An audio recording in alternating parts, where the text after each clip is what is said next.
Man, I'm so excited. I am so excited to tell you what I watched this week. And I have to wait. I have to, like, talk about a different film before I can talk about, you know. I mean, technically speaking, in a way, the episode will be talking about what you watched this week, just not exactly what you want to talk about what you watched this week. Yeah, that's true. Yeah, welcome. Anyways, welcome. Welcome to the Movie Men podcast. I am Peter, the living in the future, can't enjoy the present partner of mine is Brady. And yeah, we are here to chat Emperor's New Groove, which was a film.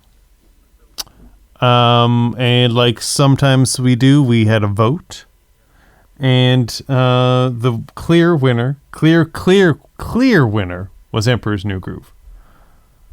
It causes me a lot of pain and upset that this came out 21 years ago. Oh, yeah, for sure. Like, yes. Oh, yeah. Oh, like boy. that. There's got to be a. We must have made a mistake. This is a film from my childhood, and so yep. It just means that my childhood was like 21 years ago, and that's. Yeah. I don't want to do this podcast anymore. This used to be fun. It used to be, yeah, enlightening. It used to be encouraging, and now it's just depressing. It's kind of at that point of the podcast where it just reminds us how fast time has gone and how old we are, and there's nothing we can do about it. And I mean, even how old we've gotten since we started this damn podcast. Like, yeah. I mean, yes, we're headed into in like a week. In like a week, we'll be headed into our third year. Yeah, that's kind of wild. It's nutty. It's just downright nutty. This is episode 140. We're 10 away from 150 episodes, which is far more episodes than, like, I don't want to spill the beans and sound, depressing. It's like, it's probably 100 more episodes than I kind of figured we would do when we first started. Right. Which, and I'm not trying to speak for you because you can correct me, but I don't know if that's as much of a, hey, I don't think this thing is going to work out as, and that could be part of it, but it could also be like, we honestly thought like, hey, once a month, maybe twice a month. Never in our wildest dreams would we thought we'd have some months, not all months, but some months, minimum 4, sometimes 6, sometimes more, depending on the release schedule. So it's, I guess it speaks to how things don't always turn out the way you think they're going to.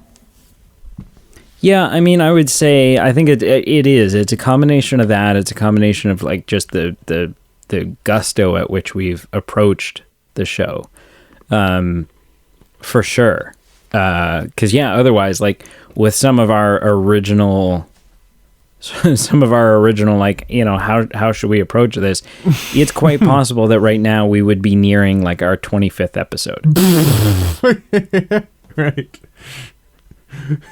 Right. Which I can't even, that was so long ago. I don't even, yeah. we were at 25 episodes, like, I don't know, 4 months in.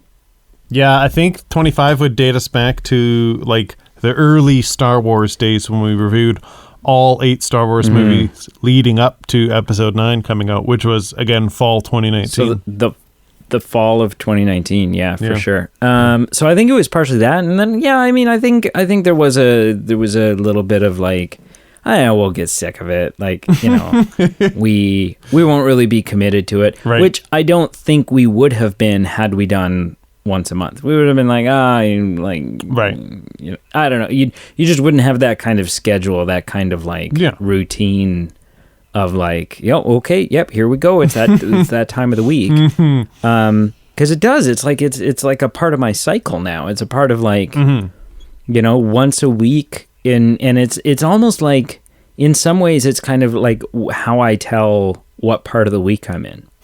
Whether we're about to record, or there's an episode coming out, or I've got X many days left to watch whatever movie needs to be watched, or and it's in some ways, especially because I work a job right now where my weekend is Wednesday, Thursday is my weekend. So that kind of like that screws things up a little bit as far as like knowing, and so the show kind of like keeps me anyways. Emperor's New Groove. I love it.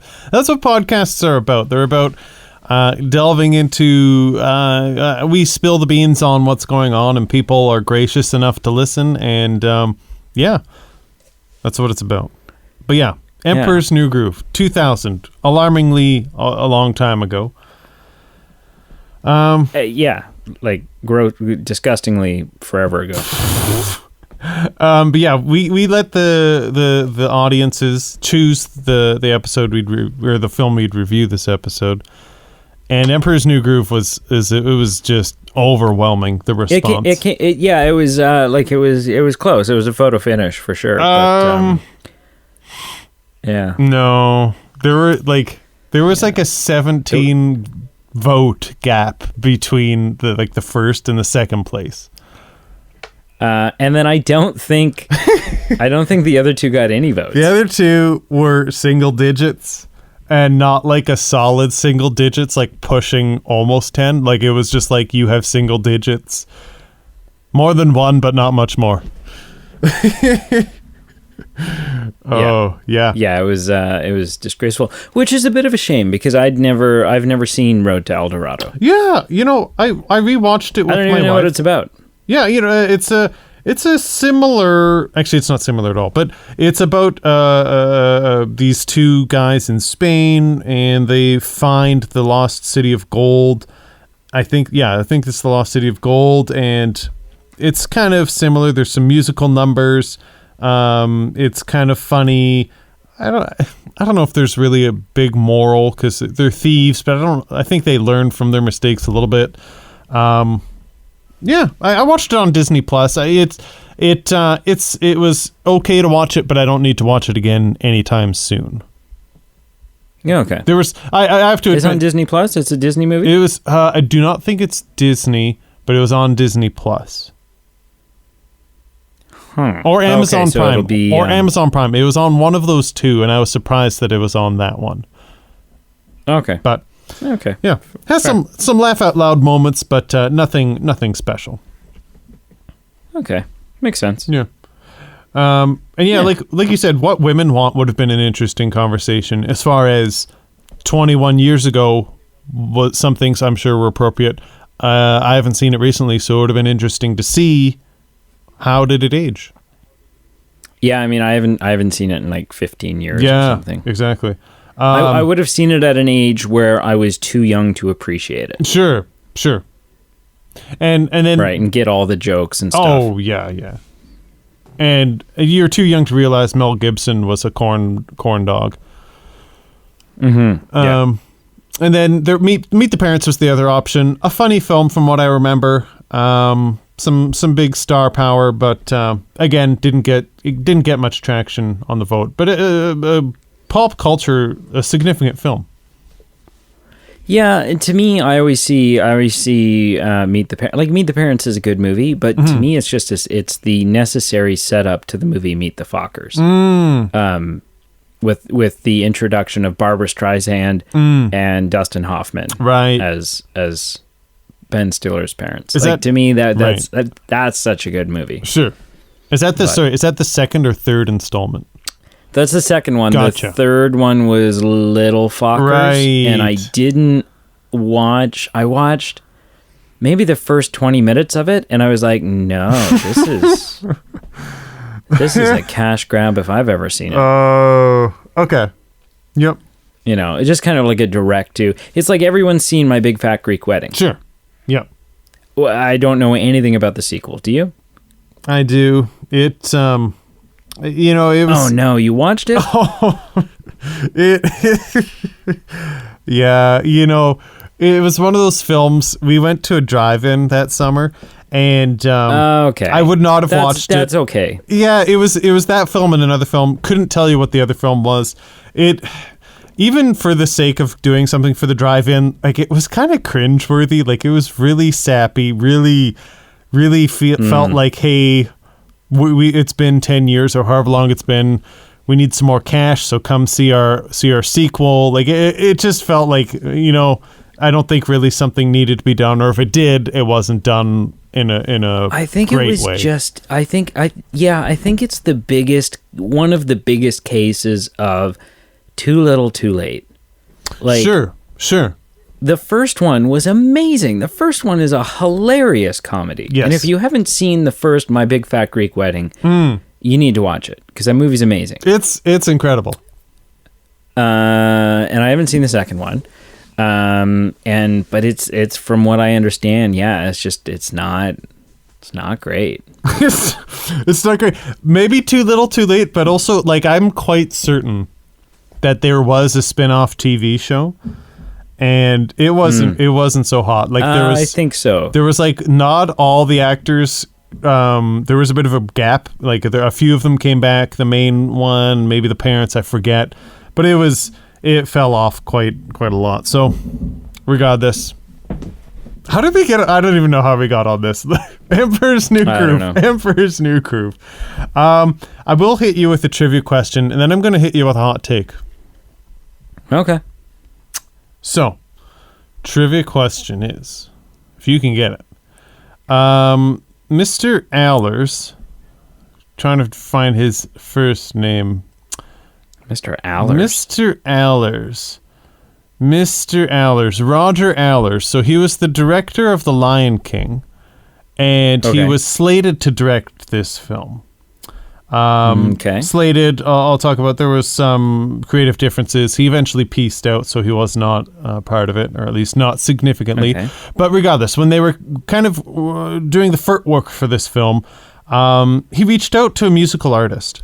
And he reached out to a musical artist and was like, yo, really want you to be a part of creating some songs for this that kind of are fundamental to the story.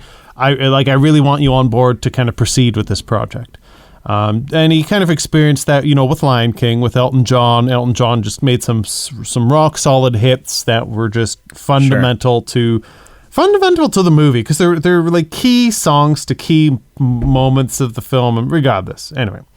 So which makes Lion King sort of a 90s Disney anomaly, because pretty much every other Disney song from the 90s was written by Alan Menken.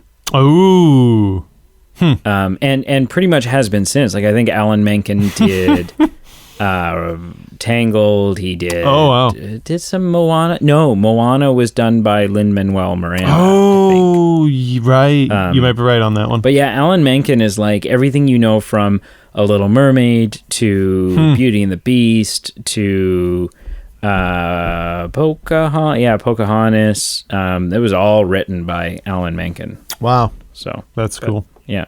Anyway, Roger Allers gave a phone call to an artist. Who was the artist that he reached out to that said, you need to be a part of it. You need to be. Come join me. So, was it? Oh, you're going to give me multiple choice? Sure am. Did he dip back at the same well and say, hey, Elton, let's, we had a good thing going. Let's keep it going. So, Elton John. No, you can't do that. That's douchey. Is it? Yeah, it's douchey. You can't, It'd be like because Elton John you just know as Lion King now. Like, would you want Phil Collins to do anything other than Tarzan?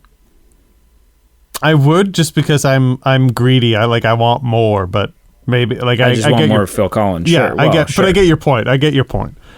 So the second option is Sting. Okay. And the third option is Prince. And that's it. Those are that's it for the options.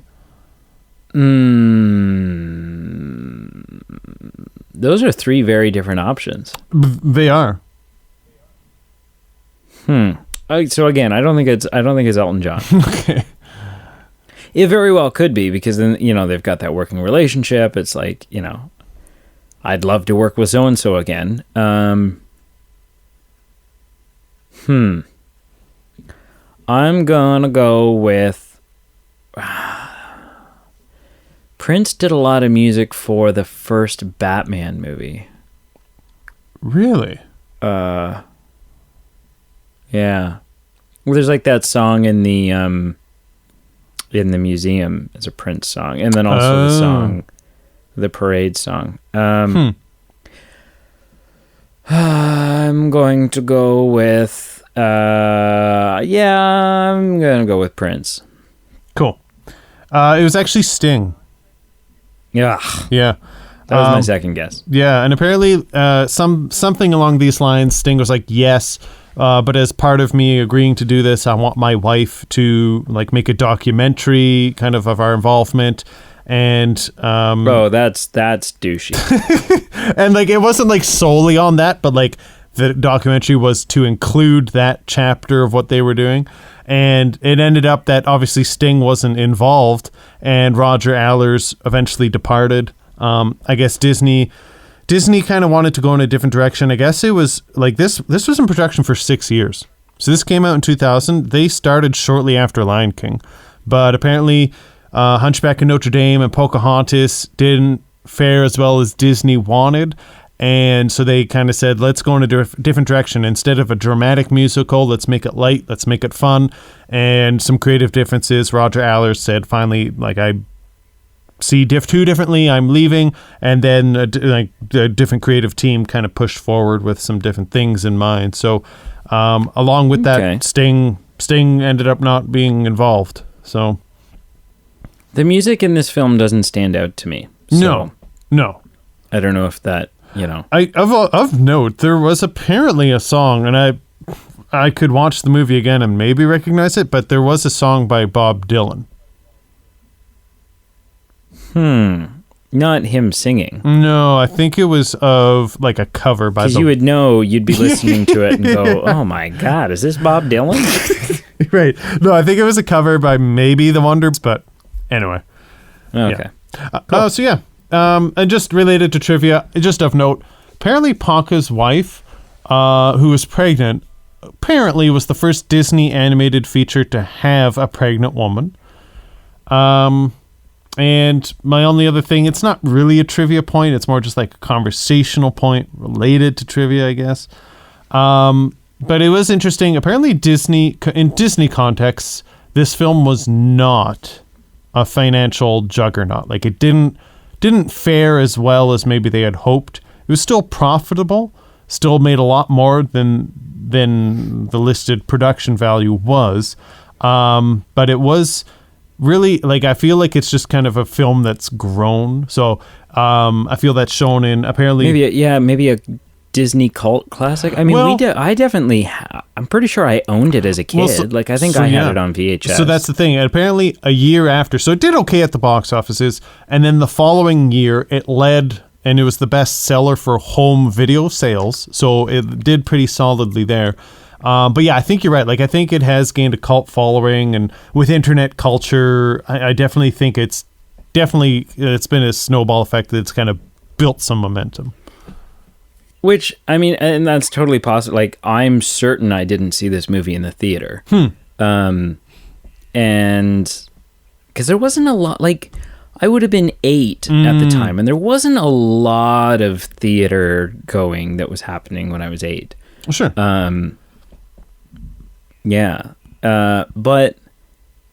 But we definitely owned it, but I couldn't tell you. I mean, maybe we didn't own it until 2001 or 2002. I have no idea. Sure. So okay. Yeah, I mean, I knew there must have been some success somewhere. Right. Because there's a TV series. Right. Right. They turned it into a prequel series, The Emperor's New School. About him as like a teenager in high school. And I think there was some weird continuity things. Like, I think, they brought back most, if not all, of the main characters, and it kind of didn't make sense. and then, you know, it was kind of one of those, like, because it was a show, because of who the voices were in the show, you could tell, like, okay, who's a successful actor and who isn't, because they definitely didn't get David Spade. It's definitely not David Spade back. Oh, okay. But Patrick Warburton is there playing Kronk, and so it's like, oh, okay, you needed the paycheck, but David Spade, because David Spade, I don't know my dates per se, but this is right around the. Let me look it up. Sure. Let me look it up. This is right around the 8 Simple Rules days, I would think. Oh. But I don't know what date, because he didn't join the show. Him and James Garner didn't join the show until John Ritter's passing. Right. Right. And so I don't know. So 8 Simple Rules. Okay, 8 Simple Rules was until 2002. Oh, okay. So not 2002 to till 2005. Yeah, see, man, that's this is one of those shows that I was thinking the other day, you know, those shows that you watched when you were a kid, and then you think back and you look them up or something, and you find out, oh, there was only like that many episodes, right. or there was only that many seasons. Sure. How could that be? Right. There were only 3 seasons of 8 Simple Rules. Oh, wow. Which seems so weird to me, because I felt like there was like somewhere, which means there's only really a season and a half worth, or approximately. There's only a season and a half worth of John Ritter, and only a season and a half worth of David Spade and James Garner. Well, that seems incredibly a lot less than I would have guessed. And I never watched the show, but I was aware of the significance. Oh, it's so good. Yeah. Even now, I think it holds up really? now. Like, it's worth going back and watching. No, really? Oh, yeah. Okay. Okay. Yeah, it's one of those things. It hasn't shown up on Disney Plus yet. Sure. But it was. I'm pretty sure it's Disney. I used to watch it on the Family Channel, which is like Canada's version of the Disney Channel. Yep. Like most of the stuff on there. Okay, it was ABC. Oh. ABC. So, and I don't know where ABC is streaming their garbage. It's hit or miss. I think wasn't Lost ABC, and I think Lost is on Disney Plus. Oh no, I mean, like, don't get me wrong. Like, okay, so ABC shows from the 2000s. Oh no, like, well, yeah, I just said that as but like, no, don't get me wrong. Like, ABC shows from the 2000s was like, well, okay, so what do we got? We got Whose Line Is It Anyway? Bananas in Pajamas. What? No, not from 2000s. From the 2000s. Okay. Technically Boy Meets World, which is a show that technically Arthur is owned by ABC. Wait, no, this can't all be right. What the? Yeah, I don't know about that. Something's not right here. I did what you do. I just went, instead of going to IMDb, I just went to the Google. Yeah. And I was like, oh, okay, yep, okay, yep. But that's done me dirty here. Yeah. But yeah, okay. The Adventures of Spot, which I don't know if I watched much of the show, but we definitely had the kids' books, because some of them were like flap books. Remember that? Remember flap books where you would like lift the flap and something would have, you know. Are you talking like pop-up? Anyways. Like pop-up books? No, not necessarily. It would just be like a flap you would lift and, you know. I don't know. But wasn't ABC was like Extreme Makeover Home Edition, I think. Oh, yeah. Home Improvement was probably ABC. Okay. Yeah, that was a hit. That was a hit. Roseanne was probably ABC. Will and Grace was probably ABC. Like a lot of those sitcoms were ABC or Fox. Some of them were Fox. Right. Man, back in the days of good television. Right? Yeah. My Wife and Kids was ABC. 8 Simple Rules was ABC. Yeah, anyways. Alias was ABC. I never watched Alias, but I knew of it. Yeah. So, anyways, can you tell how much we don't want to talk about Emperor's New Groove? We got to get back to The Groove. It's such a good film. I'm going to say, here's my hot take. My hot take All right. is that if Emperor's New Groove was a Pixar film, because we have a grading scale of Pixar films of like trash on the ground, bronze, silver, gold, platinum, etc., etc., etc. Yeah. If Emperor's Well, mostly Pixar, but Disney. We could do Disney. We can start a Disney ranking system for sure. I guess, but Disney's hard. Like it is like Pixar is quite different. You know, like it's its own thing from just not a simple, but a straightforward Disney cartoon. It is maybe nice to segregate them, but could all be melded together. If we had a release schedule where we released an episode twice a week, consistently forever, just every week was twice a week, right? I would just want to like go to the beginning of Disney's feature length. Maybe there's a podcast in and of itself. The Disney show. The Disney Boys. Something. The Disney Men. The Disney Men. Yeah. Okay. Stay tuned. I'm gonna be branching out. Wouldn't that be fun to just go through the whole catalog? Like start like.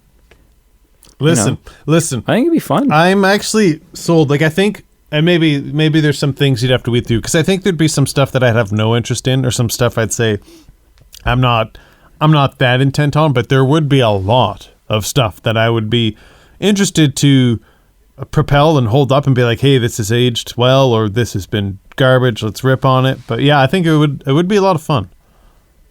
Well, folks, you've heard it here first. This is the last episode of the Movie Men podcast. Yeah, we'll be tune in next week for the Disney Boys, Disney where Boys. we yeah.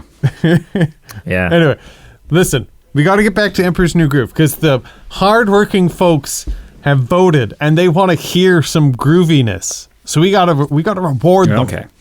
My point, my hot take, and I have somewhere to stand on this. I'm saying this is a platinum level movie. I am saying that, and I don't say that lightly, because whether it's Pixar or Disney films, I don't whip that out that easy. I'm a stickler. But I think I have something to stand on here, because I've seen this movie 3 times. And That's it. Yeah, that I can think of. And I did see it in theaters, so I did see it when I was young. Oh, wow. But I didn't like rewatch it religiously like I think a lot of people in our generation did. I didn't like memorize lines, and I was aware of its significance. Like even at school, like a lot of these liners were so popular, like "Booyah" or "You threw off my groove" or "No touchy" or "Come on, man, no one lives forever," or just like all these kind of. A friend of mine and I used to recite. We did a 2-person back and forth quoting thing. And we used to do there's a waterfall ahead. Yes. Mm-hmm. Right. Large pointy rocks at the bottom. Most likely. Bring it on. Yeah. There was just we did it on the playground. That's cool. And Shrek. We quoted Shrek all the time. Which were close. They came to 2000, 2001 back to back. But I was aware of all these classic one-liners. I partook in them a little bit, but I definitely did not I didn't grow up on this film. I saw it in theaters, enjoyed it, but then that was kind of it. I didn't need to buy it. I never didn't watch it religiously. So I feel like I can honestly, intellectually say I'm not letting nostalgia influence my grade on this. So I saw it once. Yeah. I saw it once when in theaters when it came out. I've seen it a second time in the last 5 years, and I thought it was great at the time. And I watched it this past week, and I also thought it was great. So the first thing I wanted to know when I went into this is, did it age well?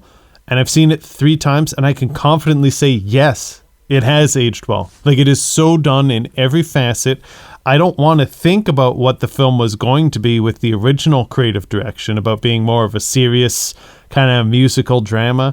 And maybe, you know what, I shouldn't shut it off. Maybe it would have been good, just would have been a lot different. And we would have lost a lot of kind of fun moments, a lot of fun chemistry, if the film had gone in that direction. So I'm saying here, this movie, a lot of people say it's good, so it's not like the most outrageous hot take I've ever made, but I'm saying it's a notch above good, and that's where I think I'm really kind of like putting my flag in the ground here and saying it's not just good, like it's platinum level good. Like, I would, if we didn't own it, I'd consider buying a copy in this current climate, just because it's one of those movies that it's like, hey, our Disney Plus isn't working, let's watch it. Like, it's just so good. Right. Okay. And I can get it like when I want to hear what you say about this, because there's just a couple things that I just think it does really well. It's just point form summary, like it does this, but I'm curious, do you think it ages so well when you remove the nostalgia from you thinking about it?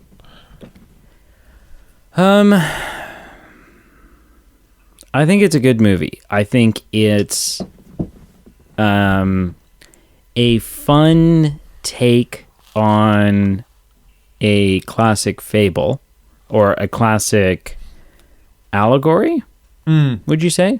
Yeah, potentially. Right? The Emperor's New Clothes. Oh, which I feel like a lot of people don't know anymore. See, and I don't... Right? The story of the Emperor, and he's kind of like this snob. He's very similar to Kuzco.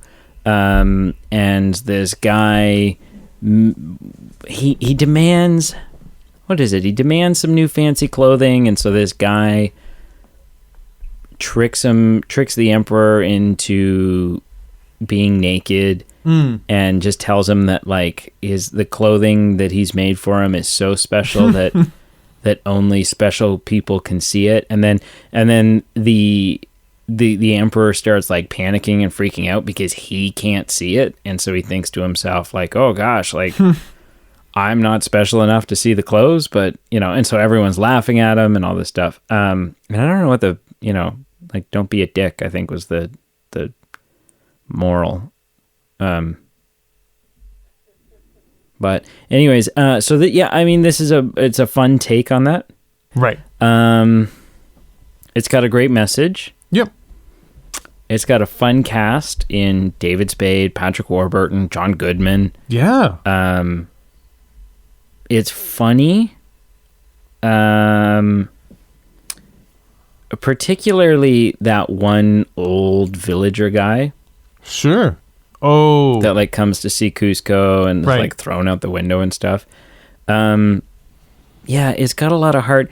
I think what hurt it for me this time was that back in, I want to say February. Okay. Like the beginning of February, I watched it. Oh, okay. So I think I just had some like Emperor's New Groove fatigue. Okay. And this is just dawned on me now. Isn't there like a shitty sequel? There is, that's come up in a Google search, but beyond just skimming over it, I know nothing about it. Kronk's something?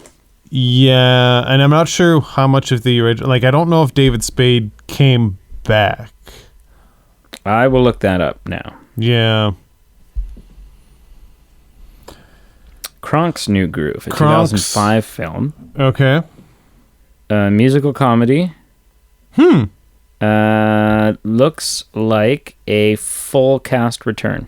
Oh, okay. I was wrong. Never mind. Yeah. Including the guy that plays Bucky the Squirrel. I mean, you kind of have to get him back. Yeah, you need the continuity there. You need him. For sure. Yeah. I'm just trying to see if they like with the new inclusion of not really. There's no like, oh, and also they got so and so for the sequel. Okay, yeah, cool. But yeah, full cast return. Sure. You mentioned that elderly guy. Like, just there's so many good lines in this movie that, like, it's when he says it's not the first time I've been thrown out a window, and it sure won't be the last. Yeah. Yeah.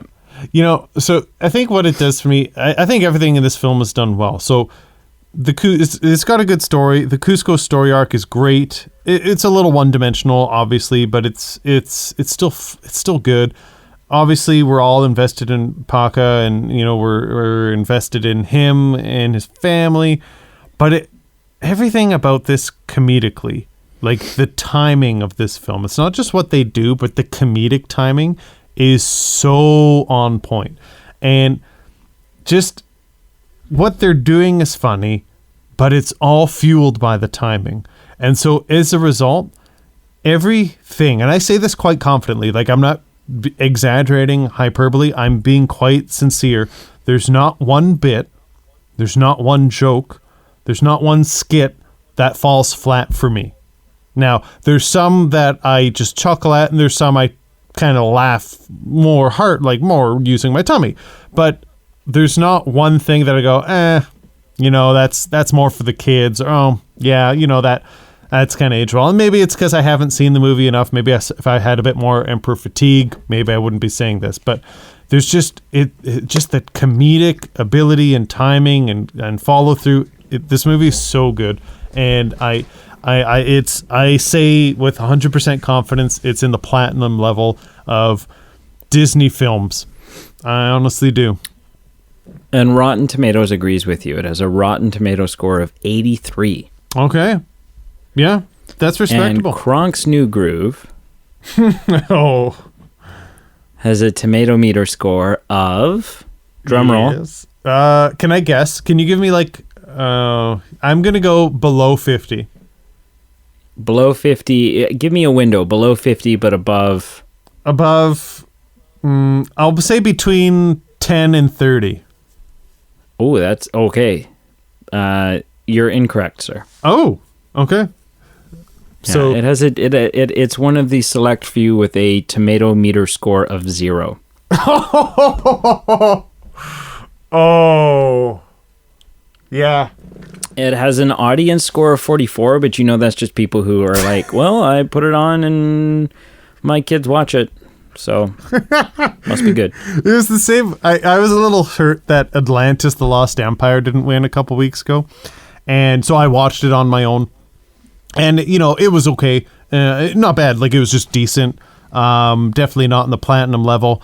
But I did enjoy it. And I saw that there was a sequel, and I was like, ooh, like, you know, I like this. Maybe I'll just take a walk down this drive. And is there a sequel? There is a sequel, and I don't even want to tell you what the sequel title was because I didn't commit it to memory. But I looked at the synopsis, and I looked at the RT score, and I was like, you know, the subject material here I'm not as interested in. And like that, like it was something like 0% as well. So I was like, you know what? I think I'll just stick with the original. That was enough. It's time to move on. Sometimes life is too short, man. Sometimes, yeah. Yeah. Anything else you want to add for the groove, the newly acquired Groove of the Emperor? I don't think so, but I'm definitely inclined to watch the sequel now. Oh, really? You know, I think there's. I don't think I'm there.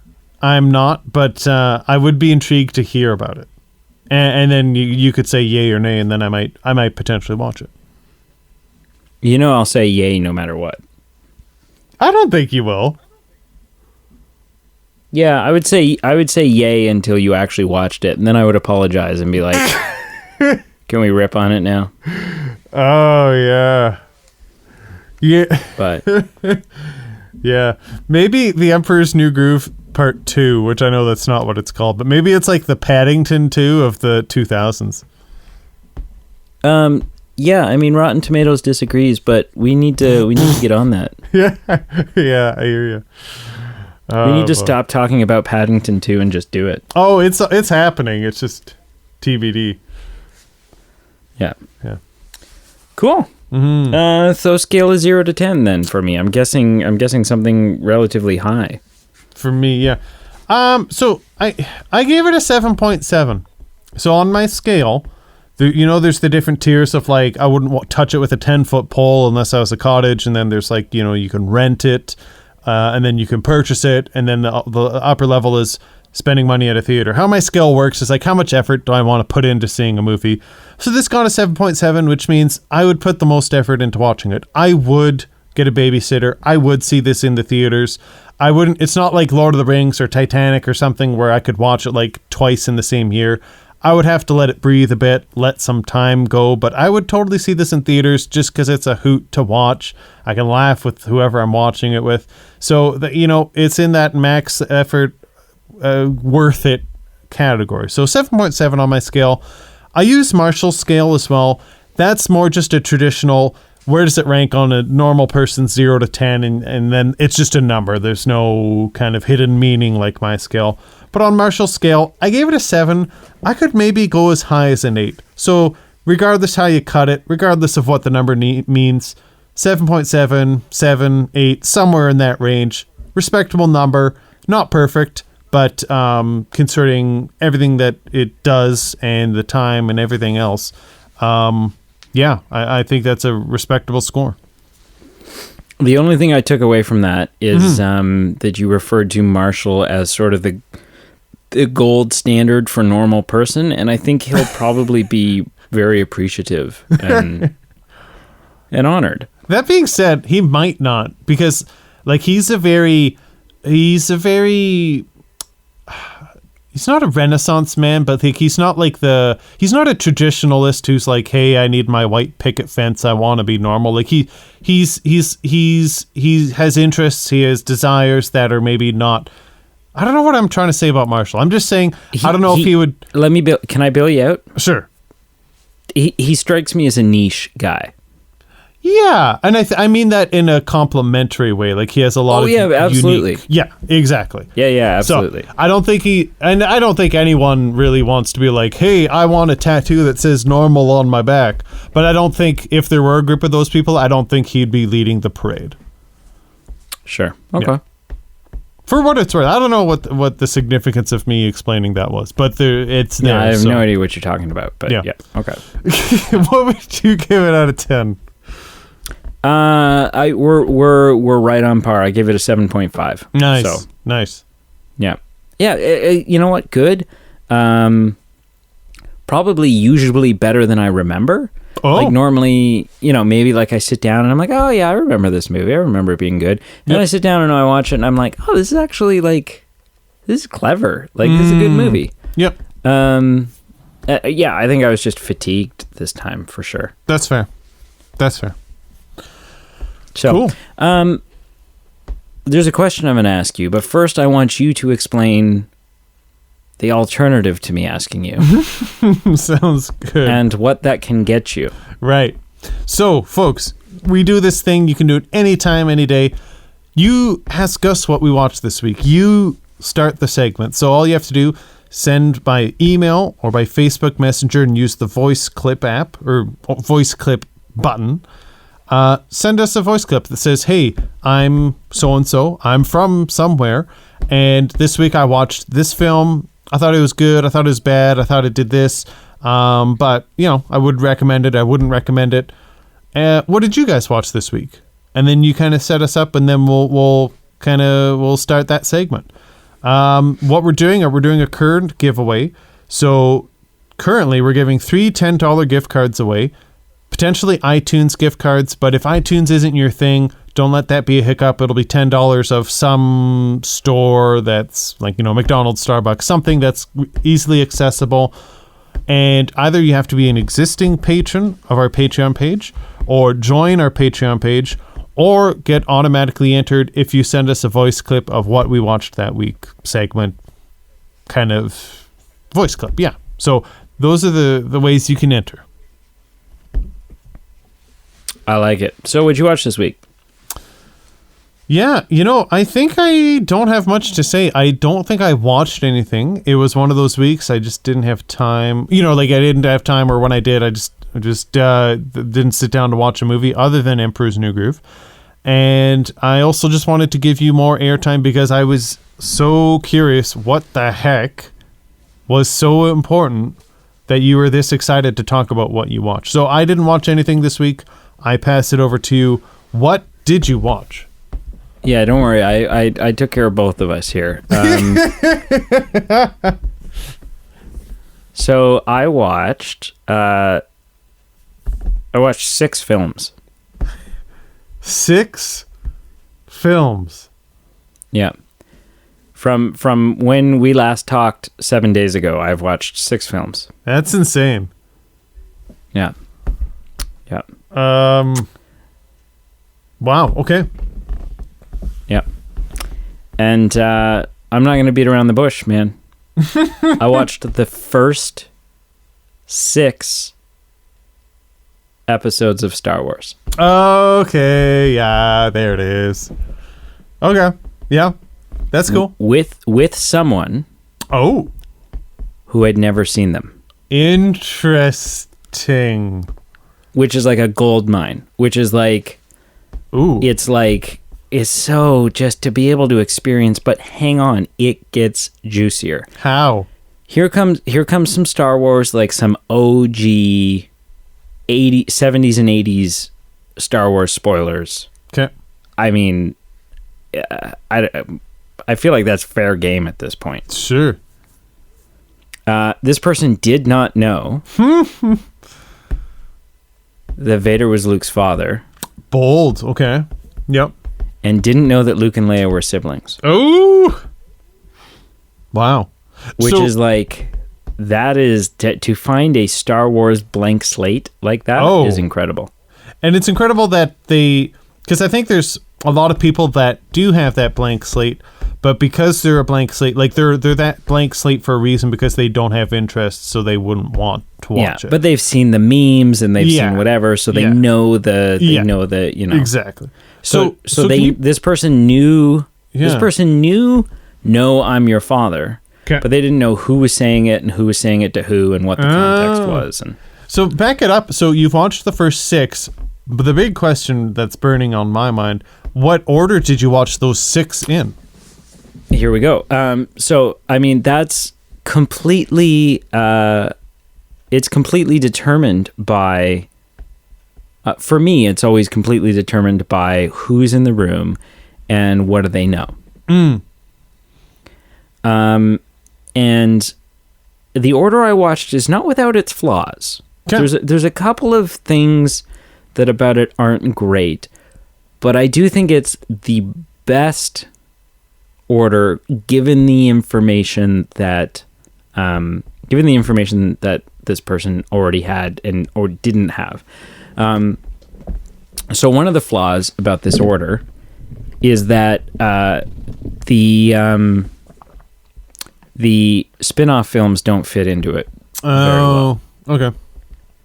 All right, so Rogue One and Solo don't really fit into it very well. But so we watched episode 4. Okay. Then episode 5. Okay. Then episode 1, 2, 3. And then 6. And so, yeah, there's, you know what, there's a couple of things where it's like, it's not as, you know, you don't get that kind of great moment when you watch it in this order. But there are some moments that I think are much better. I think it makes both penoptimal movies and both penultimate. I mean, both. I think it makes them better in both trilogies. Okay. And so I think it makes Return of the Jedi better. Sure. Because you see, like, instead of just having, you know, all of a sudden, you know, if you were just to watch 4, 5, 6 first, you're like, yeah, you see the conflict in Vader, and you're like, okay, well, yeah, it's his kid, and you know, and there's the Emperor, and yeah, he seems like this kind of, he doesn't seem like a great guy, but when you have the information from from Revenge of the Sith, yeah, you're like, no, that's Anakin, man. That's Anakin is there is good in him, and we know it, and we know what that good looks like. We know what his heart looks like. And you really hate the Emperor, and you just hate him that much more when he shows up. Right. And so that was cool. And then actually, the reason why that's an interesting component, right? That little snippet that you said, because you do get the context on the Emperor. I think would be fueling, because it's not just some generic bad guy. Like, you really have a reason to hate him. Yeah. And then there's like Luke confronting Obi-Wan, saying, "Why didn't you tell me?" And he's like, "Well, he's like, you lied to me." And he's like, "Well, what I told you was the truth from a certain point of view." And Luke's like, "From a certain point of view? Piss off, old man. What? Yeah. What do you mean from a certain point of view, you cop-out bastard?" Like, so anyways, it's so bad, man. But it, he talks about how, Anakin Skywalker was a good friend and a cunning pilot, and you're like, yeah, like, I just saw it. I just saw Hayden Christensen and Ewan McGregor. Friggin', I saw Obi-Wan's whole, "I loved you, Anakin. You were my brother." And Anakin replying with, "I hate you," and like all this stuff. And, but I think it also makes Revenge of the Sith better. It makes the reveal of Luke and Leia being siblings better, because the reveal of it in Return of the Jedi isn't that good. He's like, your twin sister, and he's like, Leia's my sister, and he's like, your instincts serve you well, and you're like, okay, where the frig did that come from? Whereas if you do it in Revenge of the Sith first, then you're like, there's this moment where where Padme's dying, and the robot, the like birthing robot, is like, something about like trying to save the babies, and Obi-Wan's like, "Babies?" And the robot's like, "She's carrying twins." And you're like, what? And then she goes, they hold up the first baby, and she's like, "It's a boy." And she's like, "Luke." And then she does some more pushing and holds up the second baby, and it's like, "It's a girl." And she's like, "Leia." And you're like, what the actual shit? Like, it just like totally changes everything. You're just like, holy crap. And then you get to go watch Return of the Jedi, and like, you get to watch Luke find out as well. And so, yeah, I think it's a better, you go, here's episode 4, here's episode 5. And then episode 5, you're kind of hit with this bombshell of like, Vader is claiming to be Luke's father, and Han is frozen in carbonite, and oh my God, like, what's going on? And then you just say, okay, now let's pause, and let's go back and show you how we got here. Let's show you how this happened. And so then you watch that, and then you're like, okay, now let's see the finale. Let's see how this bad boy wraps up. Let's see what happens. And so, yeah, then you come into it, and you're like, oh my gosh, like, I care so much more about these characters, because I know who they are. There's this heartfelt meaning behind it all. So, yeah, I'm definitely a little jealous, because I've never done that order. I've kind of played it pretty meat and potatoes when I've watched Star Wars, either just like all in a row, or some, obviously 4 to 6, then 1 to 3, and then now the added 7 to 9 have kind of added a wrinkle to it. But regardless, I totally am eating up all this kind of all the reasons that you're saying for the order that you launched. I'm definitely eating up, because I just like the context, and I feel like Return of the Jedi would be a lot richer with all that backstory going into it. Yeah. It makes a big difference. Yeah. So I am jealous, but I'm also pumped that like that is a pretty solid what you watched, and pretty solid 6 films. The only thing I want to say, and then I'm going to follow it up with a question. I haven't watched Star Wars since we reviewed all 9 films back in 2019. Nor have I. And someone, like, it recently came up on Twitter, someone was trashing episode 9. And I recently brought up in conversation, like, until I'm proven otherwise, I said this when we reviewed episode 9, and I still feel this way. Episode 9 is still my favorite of all 9. And the only thing I remember specifically is just that it added a continuity to really connect the 9, and I thought it did it well. And it's not without its flaws, but I think it's my favorite. And whenever I watch them all again, and specifically 9, it'll be interesting to see if that holds up.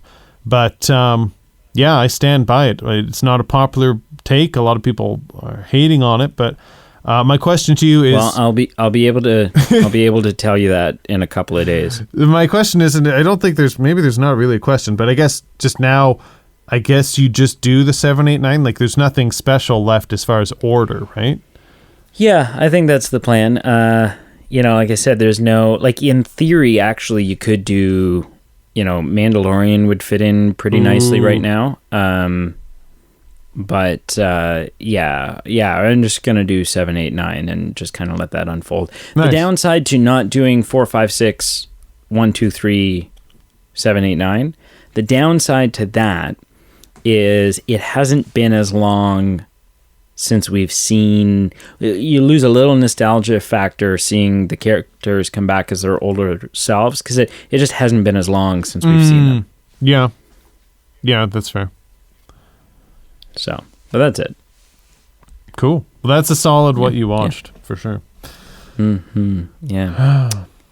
Well, wrap it up, man. Cool. Well, everyone, check out our social media pages below: Facebook, Instagram, Twitter. Like, follow, subscribe. Check out our Patreon page. Like I said, there's our current giveaway going on. We also give some perks at different tiers. So you help support the show, pay the bills. We give you some perks back. We also have a merchandise page. And please positively rate and review us wherever you're listening. We do truly appreciate it. And always giving a like and a comment. We just enjoy hearing back from you. Yeah, I agree. Until next time. Goodbye.